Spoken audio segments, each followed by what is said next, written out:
Ito hindi binabasa ng mga pastor ni Manalo ito.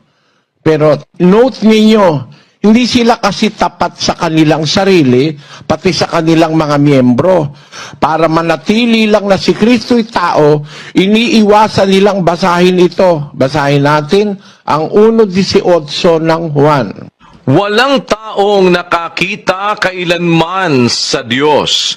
Ang bugtong na Diyos na nasa sinapupunan ng Ama, siya ang nagpakilala sa Kanya. Binabasa ba sa inyo yan? Yan ang original na nasa translation sa Greek. Doon sa Greek Bible na ang edad ay 1,800 taon na ngayon.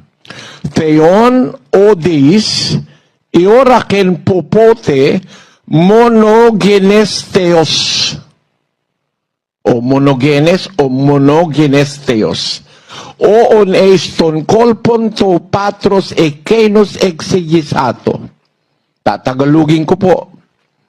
Walang taong nakakita kailanman sa Diyos. Ang bugtong na Diyos na nasa sinapupunan ng Ama, siya ang nagpakilala sa Kanya. Galing pala siya sa sinapupunan ng Ama. Ipinanganak ng Ama, kaya ang tawag monogenes.